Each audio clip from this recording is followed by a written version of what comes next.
You roll in for a quick fix and roll out feeling like you financed a new bike. The wild part? Most of the cost isn't complicated parts or heroic labor.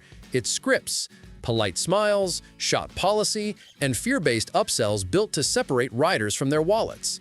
Today, we're cutting through 9 common mechanic scams so you keep your cash, your bike, and your peace of mind in 2025. By the end, you'll recognize the playbook, and you'll know the counter moves. Let's count them down from the sneakiest time waster to the day ruiner. Number 9. The diagnostic tax. Scan fee, evaluation charge, computer time. On many bikes, pulling codes or checking a service bulletin takes minutes. A flat, chunky diagnostic charge before permission to proceed is pressure disguised as process.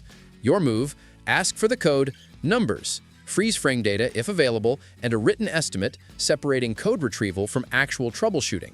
Approve diagnosis in small blocks. Authorize 1 hour. Call me with what you found and next steps.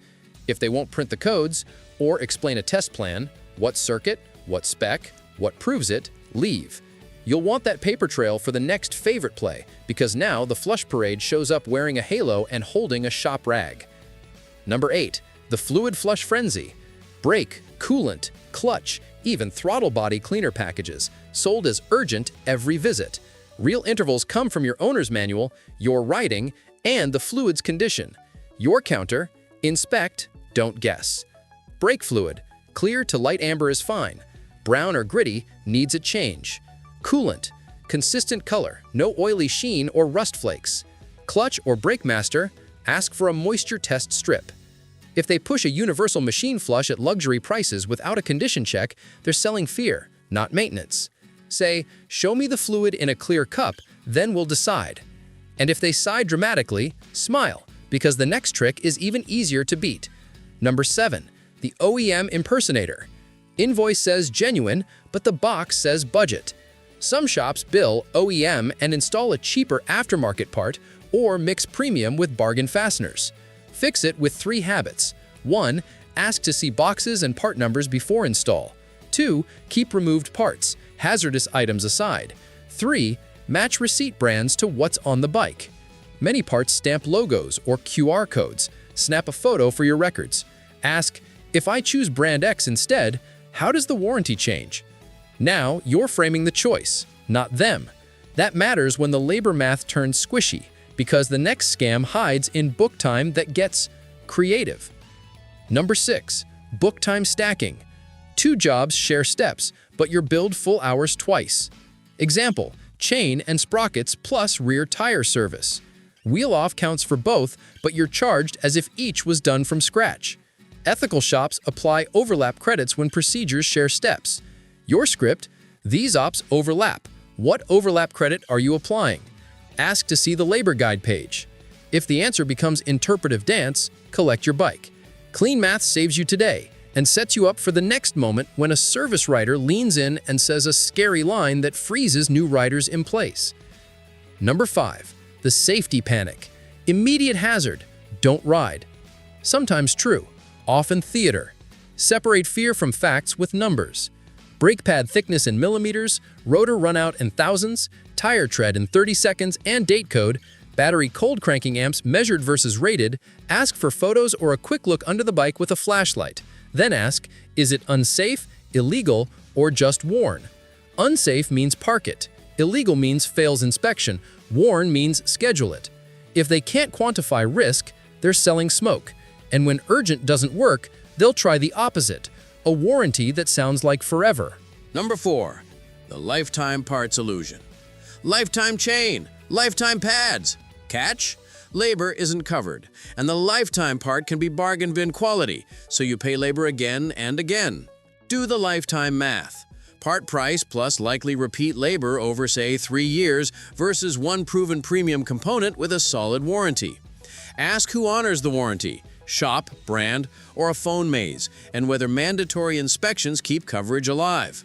If a warranty is a leash that drags you back for pricey checkups, it's not protection, it's a subscription.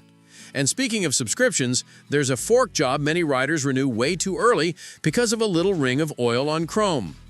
Number 3. The fork seal rebuild that needed a toothpick. A dust line on the tube becomes a full rebuild quote. Reality: Many leaks are dirt trapped under the seal. Try a $5 fix first. Lift the dust seal, slide in a thin plastic seal cleaning tool or film, sweep around to clear grit, then cycle the fork and wipe. 9 times out of 10, the weep stops. If stanchions are nicked, polish carefully. If pitted, that's a real repair. Ask for fork oil weight and level specs and whether bushings are in spec. No vague language. This $5 habit saves hundreds. But if they can't sell you on fork drama, the tire department is ready to help. Number 2, the tire bay shuffle. Replace both tires. We don't patch motorcycle tires, nitrogen only. Here's the truth. If only one tire is worn or damaged, you don't always need a pair. Match type and profile, yes, but pairs aren't law. Many punctures in the tread, not sidewall, can be safely plugged or plug patched by policy, rider risk appetite, and speed rating. Ask, what's the puncture location, angle, and repair method? Show me. Check the DOT date code, older than 5 to 6 years, replace regardless of tread. Demand a balance and a torque spec on axle pinch bolts. Nitrogen? Nice marketing. Air works if you check pressures. The tire bay's favorite exit line leads straight to electricity. Number 1. The ghost electrical hunt. Still diagnosing. Hours pass. No scope captures, no voltage drop tests, just invoices. Stop the bleed with a plan. 1. Approve diagnosis in 1-hour blocks. 2. Require a hypothesis per block. We'll test stator AC output at 3 to 4K RPM, expect XY volts, then regulator output 14 to 14.5 VC, then parasitic draw under ZM. Ask for photos of connectors, corrosion, melted pins, and meter readings. A real tech loves a test plan. A parts canon artist grumbles. If they want a shotgun stator, regulator, rectifier, and battery without numbers, that's not repair, it's roulette. And roulette is how bikes leave on a tow truck and wallets leave on foot.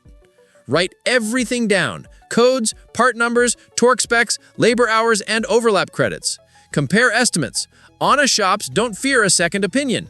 Inspect by condition, not by scare words. See fluid in a clear cup. Photograph pad thickness. Read the tire date code. Measure chain stretch properly and print charging system numbers, resting around 12.6 volts, running around 14.4 to 14.5 volts. Keep old parts unless hazardous.